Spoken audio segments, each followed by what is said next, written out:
Hi, everyone, and welcome to our Rally the Troops panel. I am here with Michael Shinall and Fabio Cury. How are both of you today? Well, it's great to be here, guys, once again. And we're ready to talk about exciting new stuff for the A Song of Ice and Fire, the miniatures game product line. I'm doing quite well this morning, Helena. Just been enjoying creeping on the panels we've been having on the back end and preparing for some ones later today. Cool. I see. Oh, our usual hair and grooming talk has already begun. I'm waiting for a Fabio mustache review. That would be tough since Fabio's already here. Yeah, and I don't have a mustache at the moment. Maybe I'll try to invert it, right? Grow the stash and lose the beard, but Oh, I thought you meant you were just gonna grow everywhere except the mustache. I'm thinking that's just creepy looking. but why not? Why not, right? We can try. Or I was thinking sideburns, like those like old school You're gonna Elvis, go. like You're fat gonna Elvis Roger Cassell it. sideburns. Oh, Roger Cassell, yeah, that's a much better Oh. reference than Elvis, yeah. Funny. That's actually our first comment there by Calvin L. Dario Shinall in the flesh. That's actually something I hadn't considered. It's just like, yeah, we can set up a GoFundMe, and we reach I don't know $100,000. Then yes, I will blue dye everything here. But I'm not a huge fan of the fake or crazy kooky colors. Okay, I like that your mustache multitasks. It's Fisto when we're in Motu panel and Dario when we're in a Civ panel. Practicality is the most important thing. Multi-purpose it. And of course, during the last panel, they were talking about making face masks of it when we were showing our cool 20th anniversary box. That should definitely Wish! come in the kit. Yes, which you should check out. It's limited quantities and they're in pre-sale and there's a bunch of cool stuff in it. Oh boy, and so we have our product placement. We do have some cool stuff to show, actually later, and maybe potentially semi-related to that, but we'll see. So, Helena, today we are going to be talking about a couple topics for the community here, announcing a couple cool things, showing a couple cool spoilers kind of midway through our presentation, and one really cool spoiler toward the end. So you just have to, tune in for the whole thing to find out. Or if you're watching this later, I guess skip to the end. But I guess I shouldn't suggest that. No, there's going to be a secret in the middle, right? It stayed. Don't skip to the end. So I guess we have a couple little bookkeeping things to announce before we get into it, but a large majority of what we're going to be doing today is taking some questions from our audience that we have in here. But just before we get into that, again, those few bookkeeping things that we're talking about. So a couple topics that we are going to discuss is that we have really, over the last few months, enjoyed doing these live panels with you guys in the community, and something that we have discussed internally is doing is actually having these on a regular basis. The exact schedule for those we haven't determined yet. We're maybe looking at like once a month or something. But of course, we'd like to hear the community, how often you guys would enjoy having these little kind of open discussions with myself and Fabio, and of course Helena here is welcome to join us for those as well. Since she has become a community favorite. Oh, that's sweet. But yeah, so if this is something you guys want to see more of, we'll definitely look into arranging these, and the frequency just really depends on you guys, how often you guys want to speak to us and have our little chats here on this, which basically would be to prep any questions. We can give some like updates where we can, on topics, which obviously because we're limited to design and dev, we can't discuss every single topic on like a monthly basis, and also a lot of the times it's like, well, it's the same as we said last time, but we can still give that. But I feel that, anyway, the community interaction there is something that people seem to enjoy. So, we're looking to, have a little bit more of that. Fabio, your thoughts on that? Yeah, that's actually, like you said, something that we were talking about internally, and it's really a great way for us to communicate more and better with the community, and we can eventually develop this sort of like back and forth, which might be very interesting. I'm sorry, I was reading the comments and trying to see what people were thinking. Some people, it's interesting. Some people say twice a month. Some people say once a month. I see Craig Norick there says weekly. Some people say quarterly. Well, it's interesting to see that even in this, there's a lot of different solutions, right? And timing and scheduling that can be done, and we'll try to see what best fits the needs of the community in general, and not just like individual people. So it really depends on the product and what we want to do, but it's not always, the intent isn't to show spoilers necessarily or new products, but also discuss about things that are going on, and just keeping tabs in A Song of Ice and Fire, the miniatures game in general. Yep. I guess we could have potentially set up, the 1-900 hotline number for anyone who wants the personal, like, one-on-one chats, going through. But yes, so we'll look at it either once a month or quarterly. I like tying it in with the new releases and whatnot. It's just that if we do that in one go, then that's going to be a lot of content to cover in a single sweeping episode, because our quarterly releases tend to be very bulky. Actually, as we talked about previously with our Q3 releases, we showcased a lot of stuff during the last live stream, and you know what? I guess for the sake of it, let's go ahead and throw up. We'll spread this throughout the episode, so people, we can jump back to this every so often. But Helena, I guess let's show up the first image in just a moment. Last time we showcased the Q3 releases, we specifically said that some items have been left off of that, and that was with the intent of saving some stuff for next time, or just having some things to showcase next time we did one of these panels. We're waiting for a release. So let's go ahead and actually show up another item that is showing up in our Q3 releases, which is actually a really, really exciting one. Sure. Boom. Here we have a new release for the Free Folk, which are the Frozen Shore Chariots. This is the first time you're seeing technically a chariot introduced into the game, but this is an amalgamation of previous rules and items that we have here, represented now in chariot form. These guys are taken from the from inspiration from the books, whereas the denizens of the frozen shore, they actually have these big dog sleds that are pulled by dogs as big as direwolves, but very distinctly enough not direwolves. In this case, they've been modified here to have wheels to actually be more of an all-terrain, since unfortunately sleds being pulled across the rocky scape south of the wall or any of those places wouldn't make much sense. But this is our standard units here that you'll see. So what I mean by that is that they'll come 2 per box, so 2 chariots in the same box. And yeah, this is one of the cooler ones that we released. I'm a big fan of any of the War Machines base style large solo tray units we create, because they tend to let our sculptors and our artists really flex when it comes to what they can put together. And this one here I think is really cool. Yeah, I find it very interesting that, for example, the Horokars were the large solo trays as well. But once again, they were not considered war machines, even though most of these trays are supposed to adapt to war machines. And so it's also curious that the Free Folk are actually the second faction to gain war machines through the chariots.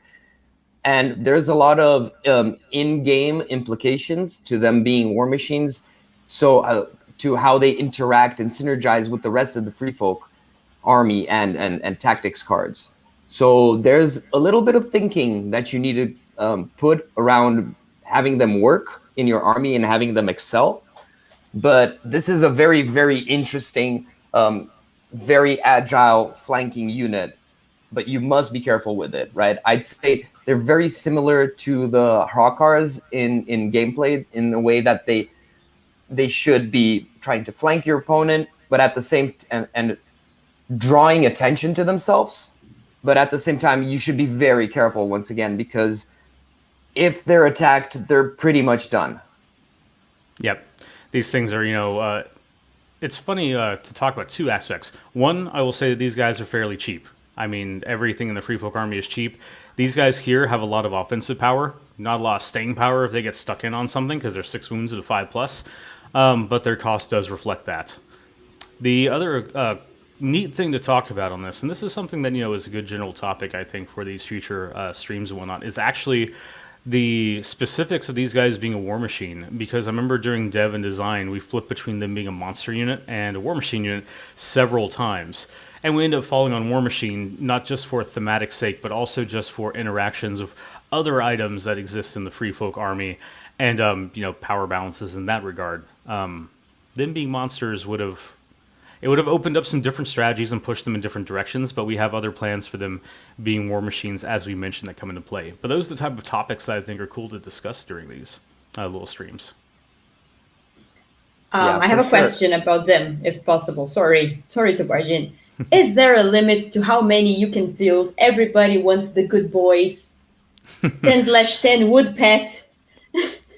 You could actually field a fairly sizable army full of these things. If you're asking if they have the limited rule or anything of that nature, no. I remember at some points we did play with them having them or not, but we did end up removing that rule from them. As you can have a whole army of these little glass cannon fragile things. It's fine if you want to do that. Just noting these things do fairly explode once they're hit, but hey, that's Free Folk for you. But yes, the idea of just like, what's that over the horizon? Oh, it's an entire just wave of dog-pulled frozen shore chariots coming at us down the mountainside. Oh, well, that's a terrifying sight. Still wood pet. Okay, carry on. You still need a unit for your commander, though, right? So I guess you can't field just frozen shore chariots. Right. I mean, that's the thing that when you have to factor in combat units is that, eventually points start getting eaten because, yes, you can field a bunch of chariots, but then you have your commander's bunker that has to go somewhere. You got NCUs to factor in as well, unless you really want to go, just completely go ham out there and just say, no, I don't need tactics. I don't need the tactics board at all. I just need more chariots in my life. So then, yes, you could technically go, I guess, a Free Folk. Let's go with a trapper unit because they're 4 points for your bunker, and then load out the rest of your 36 available points, or depending on how much you're playing, with just chariots, more chariots. I would love to see it. That'd be great. Anyway, so that's talking about this unit. So I guess that's our first little section of spoilers there. Let's go back to general conversation here. One other thing I would like to discuss, and then we'll open up some questions in the chat. So I guess if people want to start loading their questions in there, we can start pulling some of the cooler ones out there. But the other topic to go over, I guess, is talking about some distribution points, the 2021 updates, and then card packs and that nature. So at this point, the card packs are still scheduled for Q3, just like the rest of the releases we've been showing. And that's one of those things that comes down to, as we talk about time and time again during our live streams here, Fabio and myself are design and development. We have zero control over any type of like distribution and releases. And even, our own distribution, is hit by the same things that are impacting the rest of the world. Last year we had COVID that hit everyone. This year, we still have the ramifications of COVID. We have the paper shortage that happened in China. Now we have cargo container shipping issues, which the entire industry is hitting from. Now, luckily, the cargo containers didn't affect our things for Q3 and everything, but who's to say what's going to happen in the future? And for anyone who is not aware of any of those global issues that are happening, well, there's tons of articles, not even just related to gaming, but just in general, they're happening there. But the point is that 2021 has been a rough year. In fact, a lot of ways we've been considering it just kind of 2020 part 2 when it comes to issues. Now, granted, of course, we're not talking about the same scale here. We're talking about, shipping logistics for a tabletop war game here. So in light of real world issues, we have to take perspective. But needless to say, our 2021 updates that we had planned to release in January and February, the physical card packs we're releasing in September, that's kind of a bit of a kink in our plan right there, since that's, a 9-month gap between when we wanted these things to come out and when they are actually coming out. So, that's an unfortunate situation of, things, because we definitely want these things out sooner and set our entire schedule back. But something that we have been discussing internally, and of course this is a topic that we can talk about in our future live panels as well, is the topic of how frequently we like to update things, when we want to update things, and how that affects the overall meta. Because initially, the plan was, what's the start of last year, 2020, was we were going to have our seasonal updates for the game, and that was going to be every 6 months, every year, major updates. And that was the initial plan. And then unfortunately the world got thrown into chaos with 2020. So we had to reevaluate things. And of course 2020 is kind of like that dead/lost year where nothing was really able to happen. And now we're kind of in a recovery phase for that. But we're still evaluating plans. And one of the big factors that came into play was, we were always very hesitant to talk about doing our updates for the game when the physical product had not even been released at that point. If these things had come out in January like we planned, then we would have mid-year updates in our six-month cycle, and then our end-of-year Q4 updates, like normal. But unfortunately, with the delays that we had to release everything digitally. Well, we didn't have to, but we wanted to release everything digitally for everyone to get started in 2021 without delaying everything. So we released our digital updates in May. Now, if we keep to our 6-month cycle, the next round of updates we were scheduling to do was going to fall at the end of the year.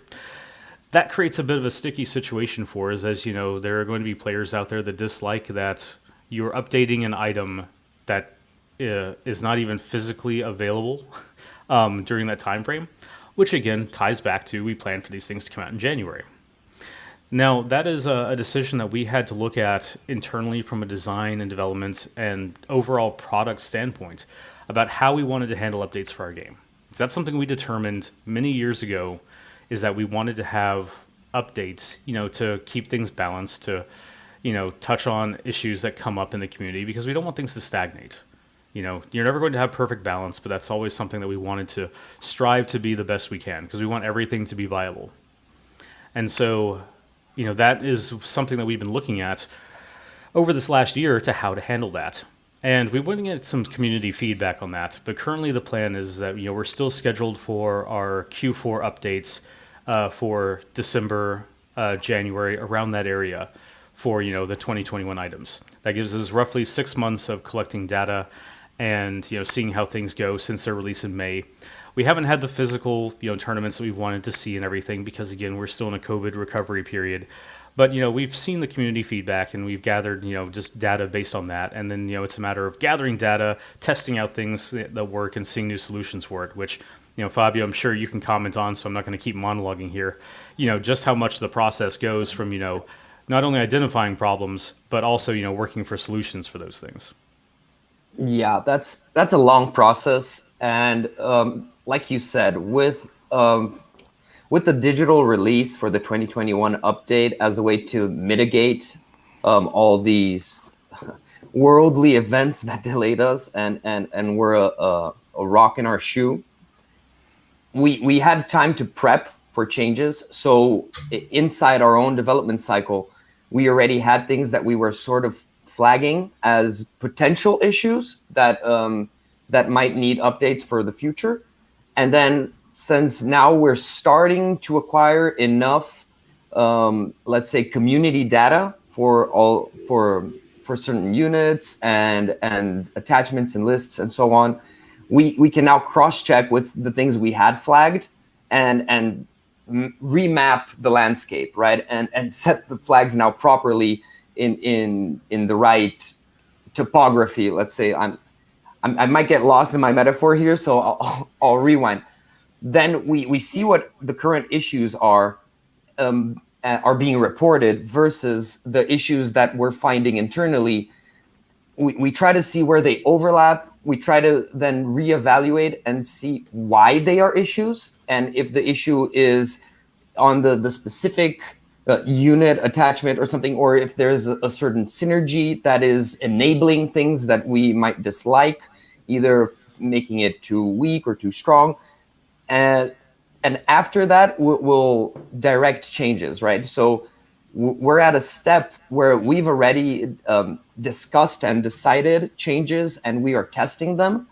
But at the same time, we're very comfortable with the 2021 edition, to the point where these changes are supposed to be minor fixes that will then enhance and reassure the 2021 game in general, right? And how the game is progressing.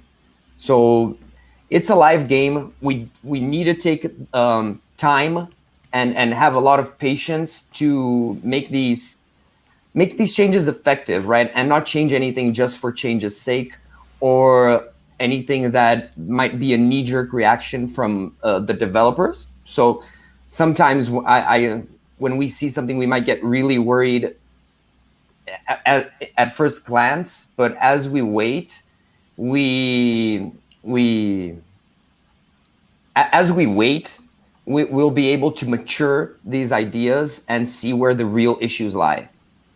So we're at that point where we are for like a while now looking at what might need fixing, and I'll use fixing, right? Because I'll use that word because some minor issues always slip through the cracks regardless of everything and how much manpower you put. So yeah, we're very close to having something updatable, let's say. And all of that needs to fall into due process and into the planned cycle of the product. As a developer, I'd rather not make hasty changes and then have to change anything back, right? We always, so far, I believe, every time we change something, we're adding a brick to making this game more hefty and reliable and possible for everyone to appreciate. Well, the topic of updates is always, a tricky thing. There's always the routes that you can take where you just don't update anything. You update things super frequently. In that case, any print products, become an issue. Or you find some balance in between, which is, yes, a balance, but regardless, there are going to be some people that dislike what you're doing and some people that absolutely love it. Like we've seen in the community over, since we've started doing updates back in 1.4, where, some people were like, oh, you should do updates every month. Like, not really. Or then, oh, you've updated anything? I'm not going to play this game anymore. So, it's a balancing act. There's always going to be preferences. But in the end of the day, it's going to be a decision that we take. And, that's going to rest on us. There's going to be that camp where it says like, oh, you're going to do any type of updates at all? Well, I'm not going to play this game anymore. Like, okay. I mean, I'm sorry you feel that way, but that's honestly how we feel, is that doing updates on a release schedule, on a timely schedule, is important for game health. I believe that is the better decision than letting things stagnate. Now, having said that, that's also one of those factors that has to be taken into play is, the game design and development is not just the only factor that we're talking here, because you have to take issues of distribution, of logistics, and all those have to come into play when you're looking at the full product. It's not just a matter of, oh, just throw out an update, because yes, we can throw out digital updates, but that's going to impact, physical releases and things, and this all has to be taken into factor. It's not just us doing this. We have ourselves, we have our sculptors, we have, the actual full gamut of production here. We have distribution that comes into play, local stores, all of these things have to be factored in. And, it's a very tricky balancing act, for a game of this scale and everything, and, even as much as like 5-10 years ago, the tabletop miniature game scene has changed from what it was. Whereas, before you would just have a new army book or something that would come out every few years and you'd kind of roll the dice. And if your book wasn't any good, okay, better luck next edition.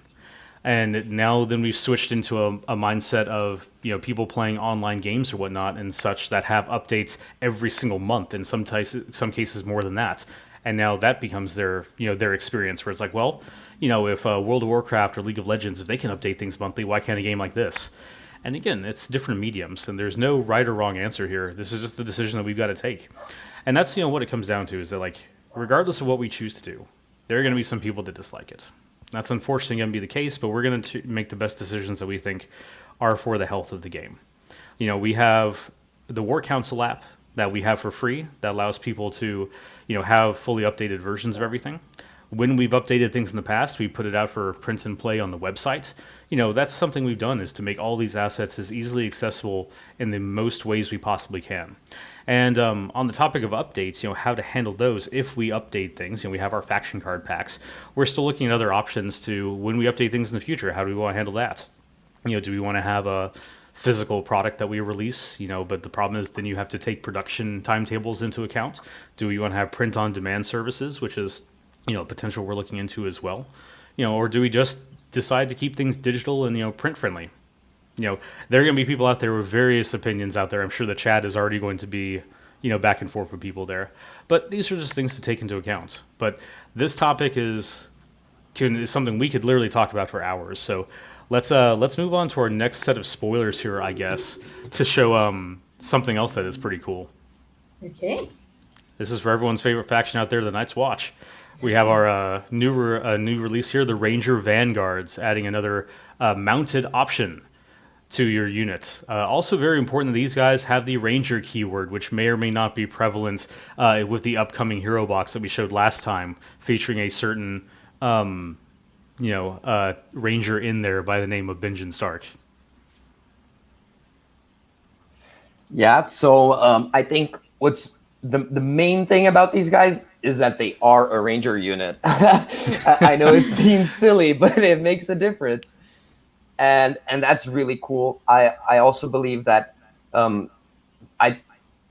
we had some playtesters of mine that they were expecting shock cavalry for the Night's Watch, and when I showed them these guys way back when we started playtesting them, they were really impressed. And what I like about this is that these are light cavalry units that don't compete with the other Night's Watch light cavalry units, right? So you're really building up a play style here if you decide to start using more and more Night's Watch cavalry, where they reinforce themselves, right? They add to each other a lot, and having one of each is actually really good. One thing I actually like about this unit for myself is that this creates a situation where you could potentially lose the game on round one by deploying absolutely nothing because everything is outflanking or an NCU.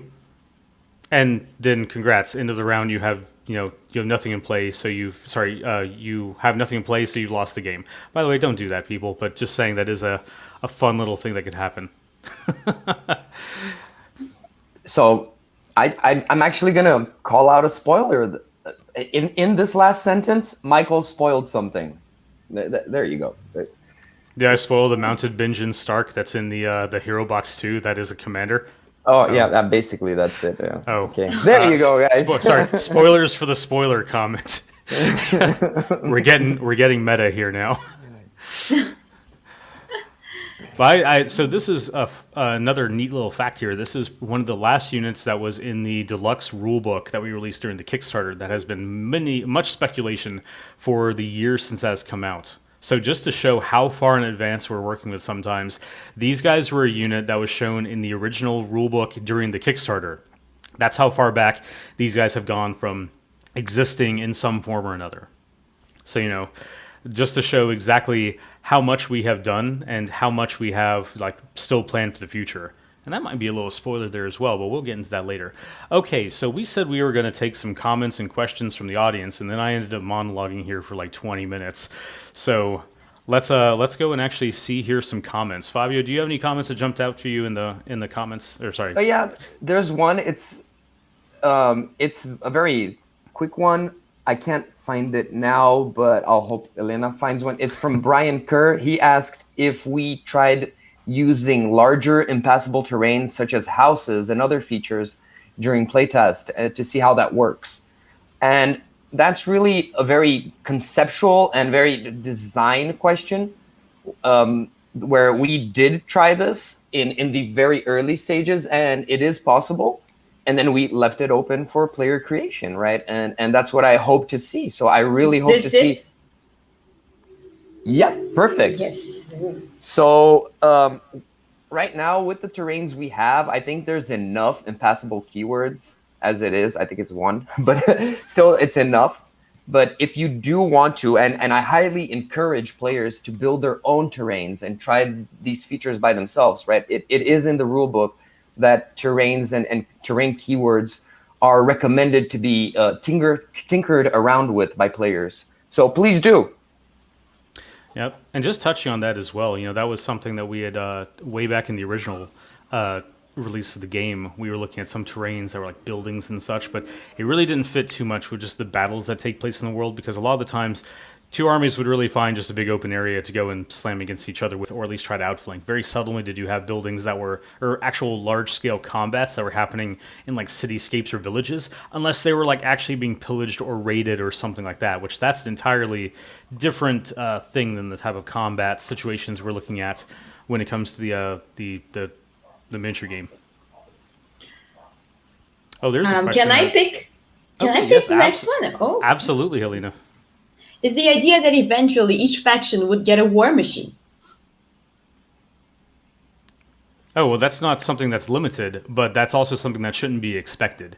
Because that's the same question as like when people ask, why doesn't every faction have like a 3 or 4 point peasant levy or spear unit? And that's because we want to keep faction identity. Technically, if you're looking at the strictest recreations of fights in this setting, it would just be here's your bunch of peasants with spears versus bunch of my peasants with spears. They're going to slam against each other until one side ends up winning, and occasionally you might have had some different strategy or tactic that led you to win. But that's not the type of game that we're making here. We want each unit to be thematic, to have cool effects, and do things like that. So, that's something that has always been the case of the game, is those who are looking for a pure historical recreation game, well, there are tons of available games out there for you to play, but this is not that.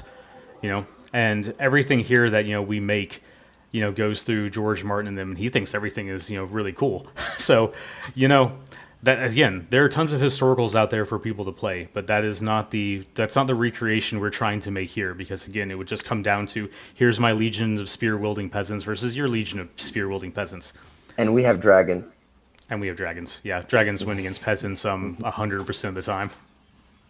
But yeah, like even so, still like for example, Scorpios, they fit, and the stone thrower, they really fit the builder theme, right? You can imagine these builder guys doing these things, and of course Lannisters could buy a Scorpio, right? There's nothing in that says that they can't. But then that means, like, would every faction have the same Scorpio unit? It really is a case by case. Like, does this faction want a war machine?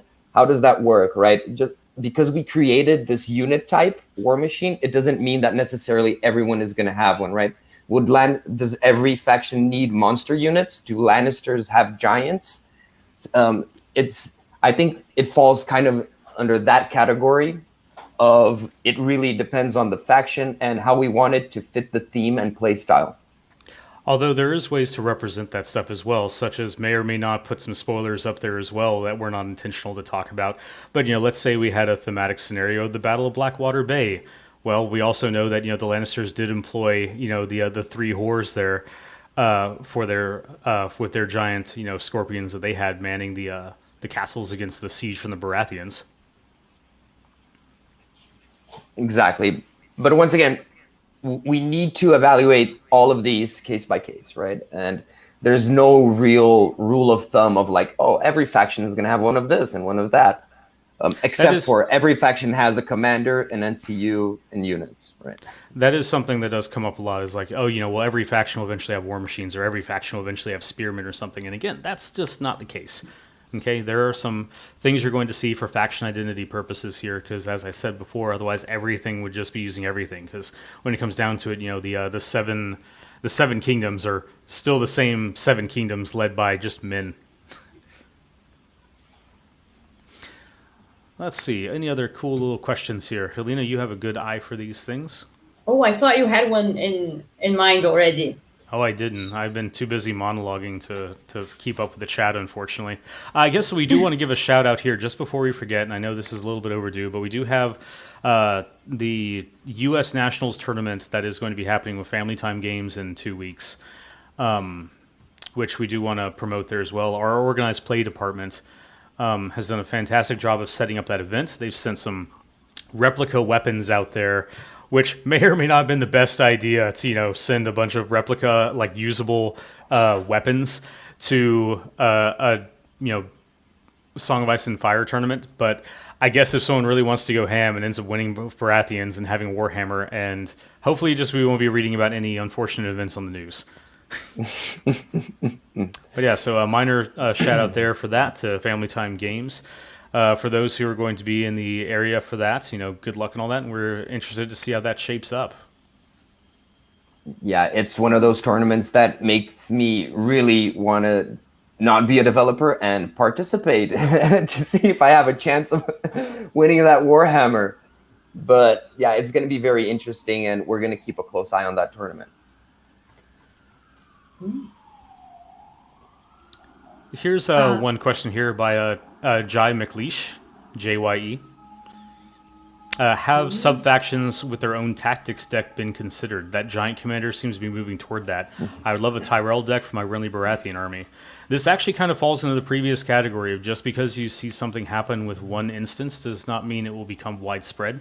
And this is an example of that as well, because that is something people have been talking about for actually since the game's inception, is they basically want a billion different tactics decks representing factions within armies, so like a Tully specific one or a Mormont specific one. And as we've stressed before, that's where your commander comes into play. I mean, your commander is already making up an entire third of your tactics deck, and that is the intent behind that. So if you want a Tully themed Stark deck, you play Brynden Tully, who is going to put his cards in there. You want a Mormont themed tactics deck, you play Mage Mormont commander version. Oh my, more spoilers.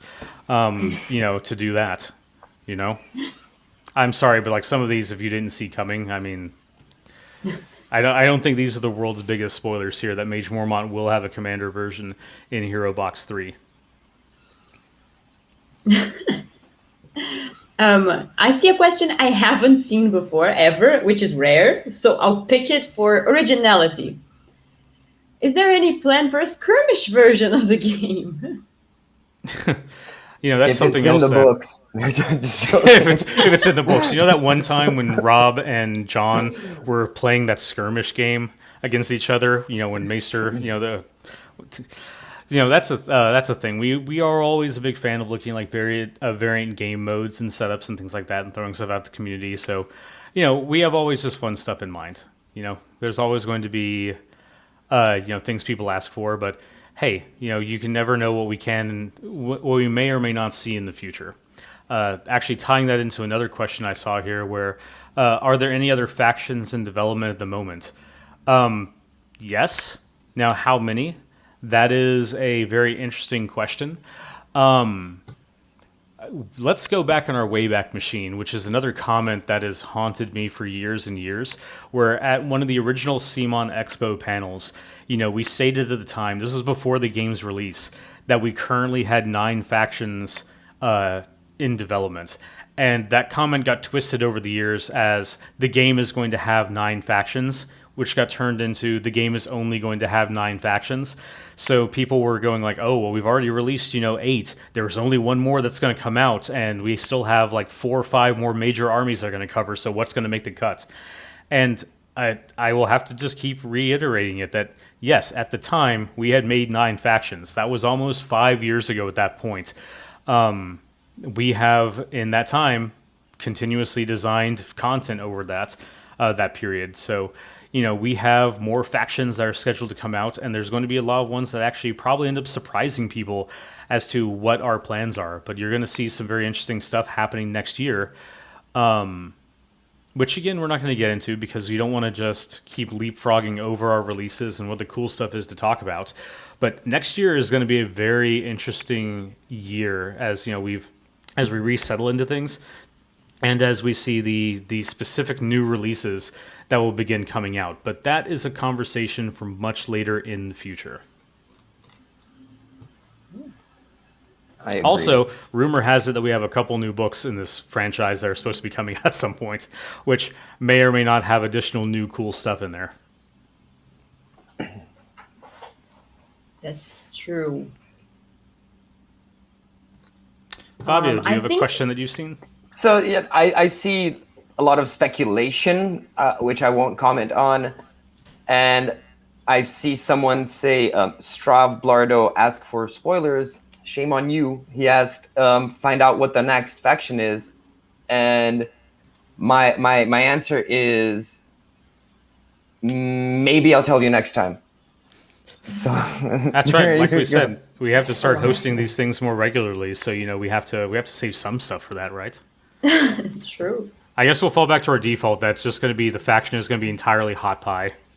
A single mini. A single overpowered miniature. It's going to be hot pie teaming up with Robert Baratheon post eye lasers, and it's just going to instantly destroy anything that you put against. It's going to be a very, very negative play experience for anyone. Okay, so, all right, let's actually look at that Steve Hamill comment, the very last one. You can't do that. It's 20th anniversary. Oh, That actually hit me like right in like the heart area here, because we talked about we didn't want to talk about too much specific stuff going on later, but I think that there is kind of a cool way to kind of segue off of this panel, Helena. Oh, And I guess this might be the way to do it. So I guess we are going to start calling it there.